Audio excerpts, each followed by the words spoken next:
여러분 안녕하세요. 도톰한 하루입니다. 오늘은 제가 올 초부터 읽었던 책들에 대한 리뷰를 해보려고 하는데요. 제가 작년에는 독서결산 영상을 못 올렸었는데 요청해주시는 구독자님들이 계셔서 올해는 독서결산 영상도 꾸준히 만들어 보려고 합니다. 그러면 제가 책을 읽고 기록했던 독서 노트를 보여드리면서 읽었던 책들의 리뷰를 해볼게요.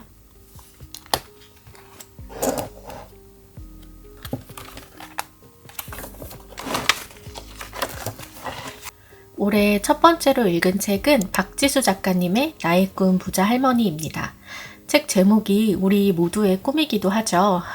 그래서 읽게 된 책인데요. 간단히 줄거리를 말씀드리면 소설 속 지윤이라는 인물이 동네에 사시는 부자 할머니를 만나게 되고 돈에 대한 개념을 조금씩 알아가며 성장해 나가는 스토리입니다. 재테크에 관련된 책들이 초보자가 접근하기에는 좀 어렵게 느껴지기도 하거든요. 저는 20대부터 증권회사에서 근무를 했었고 관련 자격증들도 있기 때문에 금융 지식이 아예 제로는 아닌데요. 하지만 세상이 변하는 속도가 너무 빠르고 돈의 흐름도 많이 옮겨가고 있다고 생각하기 때문에 계속해서 시장의 흐름을 읽어나가면서 투자를 하는 게 중요하다는 생각을 하고 있습니다.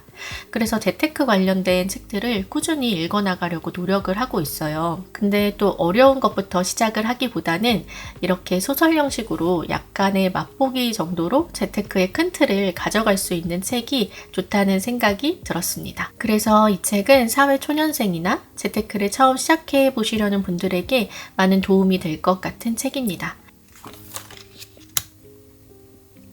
두 번째로 읽은 책은 정혜연 작가님의 더블입니다. 이 책은 윌라에서 오디오북으로 들은 책이고요. 책 표지만 봐도 스릴러라는 느낌이 딱 오시죠? 굉장히 자극적이고 그래서 재미있게 느껴지는 스릴러물입니다. 우리가 스릴러물을 읽을 때 바라는 점들이 있잖아요. 그것들을 모두 충족시킨 아주 바람직한 스릴러가 아닌가 하는 생각이 들었습니다. 우리가 어쩌면 가장 믿고 있는 경찰이 사이코패스라는 설정이기 때문에 처음부터 끝까지 긴장감을 놓을 수가 없고요. 또 한 명의 사이코패스가 등장을 하면서 이 둘의 싸움이 어떻게 끝날지 지켜보는 매력도 있는 책입니다. 오디오북으로 들었을 때 굉장히 몰입이 잘 되었기 때문에 오디오북으로 들어보시길 추천합니다. 세 번째 책은 후데코 작가님의 사지 않는 생활입니다. 연초에는 이런 책들이 자꾸 읽어보고 싶어지는 것 같아요. 좀 더 나은 삶을 살고 싶고 그러려면 어떻게 살아야 하는지에 대한 조언을 해주는 책들이 많이 읽고 싶어져서 이 책도 읽게 되었는데요. 어느 날부턴가 집에 있는 물건들이 너무 숨막히게 많다는 생각이 드는 거예요. 사실 저희 집에 물건이 그렇게 많은 편은 아니거든요. 그래도 구석구석에는 안 쓰는 불필요한 물건들이 많이 있기 때문에 그런 것들을 올 초부터 정리를 많이 하고 있어요. 이 책이 정리를 해야겠다는 마음이 많이 들게 한 책입니다. 사실 정리보다 더 중요한 건 안 쓰는 물건들을 비워내고 그리고 비운 그 자리를 또 다른 물건들을 사서 채우지 않는 건데요. 소유하지 않을수록 자유롭다는 메시지를 담은 책입니다. 미니멀한 삶에 관심이 있으신 분들이라면 가볍게 읽어보시면 좋을 것 같아요. 네 번째 책은 권여선 작가님의 각각의 계절입니다. 이 책은 단편 모음집이고요. 사실 저는 조금 이해하기가 쉽지 않았던 책이었어요. 문장 자체가 생각을 좀 많이 하면서 곱씹으면서 읽어야 하는 책이더라고요. 그래서 온전히 이해를 한 단편도 있었지만 이게 맞나? 하고 생각한 단편들도 있었습니다. 하지만 이건 제가 아직 독서 내공이 부족해서라는 생각이 들었고요. 조금 더 내공을 키운 다음에 읽어보고 싶은 책입니다. 다섯 번째 책은 드라이버의 40번 찔린 시체에 관하여 라는 단편 추리소설집입니다. 총 7분의 작가님이 쓰신 단편들을 엮은 책이고요. 이 책 제목은 그 단편들 중 하나의 제목입니다. 7개의 단편들이 전부 40에 관한 각각의 다른 세계관을 품고 있고요. 한국 추리소설들의 기발한 전개와 상상력을 느낄 수 있는 책입니다. 저는 굉장히 신선하게 읽었고요. 뻔하디 뻔한 전개가 아니라서 각각의 단편들이 재미있게 다가왔습니다. 단편들 중에서 제가 가장 좋았던 이 3가지의 단편들의 줄거리와 또 느낀 점들을 짤막하게 적어보았습니다. 독서노트는 뭔가 좀 무시무시해 보이는 이 연장 사진도 같이 넣어서 스릴러물에 맞게 독서노트를 꾸며주었습니다.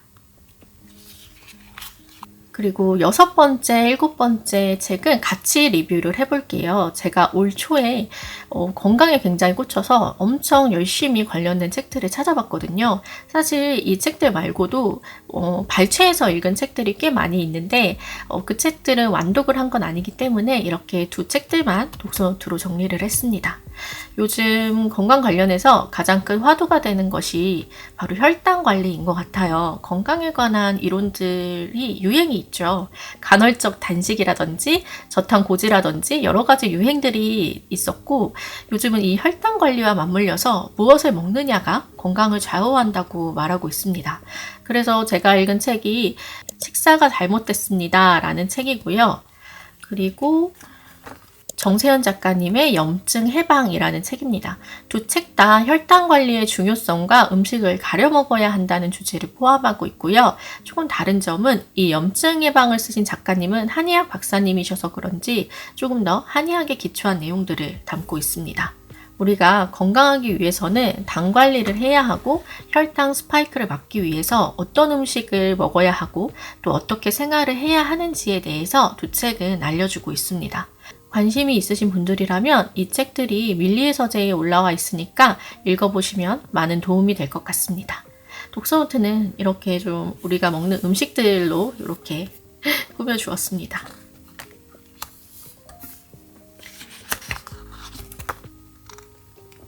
8번째로 읽은 책은 미즈노 남부쿠 작가님의 결코 배불리 먹지 말 것입니다. 이 책의 최초 출간일이 1812년이라고 해요. 그래서 읽다 보면 지금의 시대상이랑은 좀 맞지 않는 부분이 있지만 어쨌든 책에서 말하고자 하는 내용들은 현 시대에서도 필요한 내용이라는 생각이 들었습니다.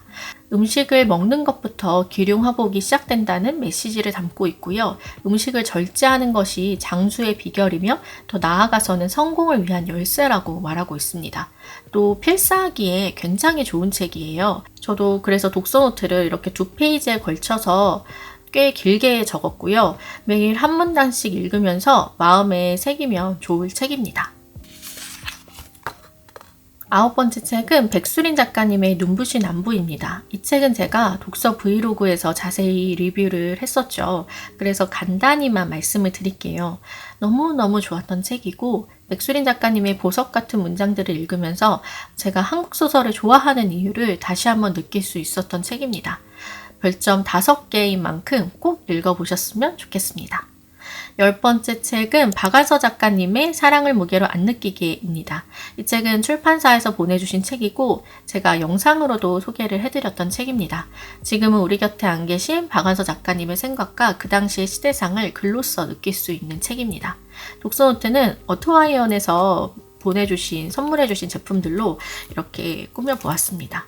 이런 글들도 이 책의 분위기와 잘 어울려져서 이렇게 꾸며주었습니다. 너무 마음에 들어요. 11번째로 읽은 책은 히가시노 게이고 작가님의 갈릴레오의 고뇌입니다. 이 책은 2010년에 출간이 된 책이라서 굉장히 시간이 많이 흘렀음에도 재미면에서는 전혀 시간의 흐름이 느껴지지 않을 정도로 괜찮았던 책입니다. 갈릴레오 시리즈들은 추리소설과 물리학을 결합시켜서 굉장히 독특한 스토리로 만나볼 수 있는 책들인데요. 뻔한 추리소설들을 읽다가 한 번씩 환기하기 위해서 읽어주면 좋은 시리즈입니다. 이번에 읽은 이 책도 단편들이 다 재미있었어요. 그래서 아이를 기다리는 차 안에서 한 편 한 편 읽기에 좋았던 책입니다. 독서노트는 총 5개의 단편을 이렇게 짧게 스토리를 적어주었고요. 가장 재밌었던 조준하다 여기에다가 표시를 해주었습니다. 그리고 저의 생각도 이렇게 짧게 적어주었습니다. 12번째로 읽은 책은 킴벌리 벨 작가님의 디어 와이프입니다. 이 책은 윌라에서 오디오북으로 들은 책이고요. 영미 스릴러의 전형적인 포맷으로 이야기가 전개되는 책입니다. 실종된 아내를 찾는 추적 스릴러물이고요. 쫓기는 아내와 쫓는 남편의 시점에서 이야기가 번갈아가며 진행이 돼요. 점점 조여오는 긴장감과 함께 반전도 있고 마지막까지 재미있게 들었던 책입니다. 어찌 보면은 좀 식상할 수 있는 스토리이긴 한데요. 킬링타임용으로는 괜찮은 책입니다. 재밌게 들었어요. 13번째 책은 황보름 작가님의 매일 읽겠습니다 입니다. 저 이 책을 너무너무 재밌게 읽었어요. 책을 사랑하시는 분이 책에 대해서 쓰신 에세이는 실패가 없는 것 같아요. 저는 사실 올 초부터 진짜 재밌는 책을 만나지 못해서 약간 책에 대해서는 좀 시무룩해져 있었거든요. 근데 이 책을 읽으면서 내가 책을 좋아하는 이유, 책을 읽는 이유들을 작가님의 글로써 다시 한번 확인을 할 수 있어서 너무 좋았습니다. 다시 책에 대한 열정이 불타오르게 해준 고마운 책이기도 합니다. 좋은 문장들이 너무너무 많았어요. 그 중에서 고르고 골라서 몇 가지 문장들을 이렇게 노트에 적어 주었습니다. 책을 좋아하시는 분들이라면 꼭 한번 읽어보셨으면 좋겠습니다. 14번째 책을 소개하기 전에 마지막 책을 먼저 보여드릴게요. 이제 저희 아이가 6살이 되면서 육아서도 이렇게 교육에 관련된 책들을 많이 읽게 되는 것 같아요. 아직은 아이가 어리기 때문에 적용할 이야기들이 많지는 않았지만 어쨌든 미리 알아두면 좋을 내용들이 들어있는 책이었습니다. 이 책은 육아서들과는 결이 좀 다르더라고요. 대한민국에서 좋은 대학을 가기 위해서 어릴 때부터 어떻게 학습을 해야 하는지에 대해서 굉장히 현실적으로 짚어주고 있습니다. 그래서 6살부터 초등, 중등까지 자녀가 있으신 분들이라면 읽어보셔도 좋을 것 같다는 생각이 들었습니다. 마지막으로 15번째 책을 보여드릴게요. 이 책은 출판사에서 단순 선물로 보내주신 책이고요. 헤르만 헤세 작가님의 삶을 견디는 기쁨이라는 에세이입니다. 제목에서도 알 수 있듯이 삶이 마냥 즐겁고 행복한 게 아니라 삶에는 고통이 따르고 그것을 극복해 나가는 게 인생이라는 헤르만 헤세의 메시지를 담고 있습니다. 우리에게는 데미안으로 굉장히 유명한 작가님이시죠. 작가님께서 걸어온 인생이 순탄하지 않았고 힘겨운 삶을 보내셨는데 그런 힘든 시기를 겪어가면서 얻게 된 삶과 죽음에 대한 고찰을 보석처럼 빛나는 문장들로 풀어낸 책입니다. 이 책을 읽으면서 저도 마음의 위로가 되는 문장들이 참 많았어요. 그래서 곱씹으면서 여러 번 읽어 나갔던 것 같아요. 그리고 책 중간중간에 이렇게 작가님께서 직접 그리신 그림들이 사파로 들어가 있거든요. 이 그림들과 함께 문장들이 어우러져서 더 많은 위로를 주는 책입니다. 제가 굉장히 힘들었던 시절에 가장 도움이 많이 되었던 방법이 책을 읽고 책 속에 좋은 문장들을 손으로 직접 쓰는 거였거든요. 이 책은 뒤편에 보시면 이렇게 삶을 견디는 기쁨 필사 노트라고 해서 헤르만 헤세의 좋은 문장들을 직접 손으로 쓸 수 있도록 필사 노트가 함께 들어있어요. 그래서 필사가 아직 부담스러우신 분들이라면 이 책의 필사 노트를 먼저 경험해 보시면 좋을 것 같아요. 필사를 하면 마음이 많이 정화가 되거든요. 저도 경험했던 부분이라서 구독자님들께도 필사의 즐거움을 알려드리고 싶었습니다. 그리고 너무 감사하게도 문예 춘추사에서 이벤트를 열어주셔서 헤르만 헤세의 삶을 견디는 기쁨 이 책을 10분께 선물로 보내드리려고 합니다. 이벤트 신청 방법은 댓글로 기대평을 남겨주시면 되고요. 추첨을 통해서 책을 보내드리도록 하겠습니다. 이렇게 해서 제가 올 초부터 읽었던 책들에 대해 짧게 리뷰를 해보았는데요. 마지막으로는 독서 달력을 완성하면서 오늘 영상을 마치도록 하겠습니다. 오늘 영상도 시청해주셔서 진심으로 감사드립니다. 도톰한 하루 보내세요.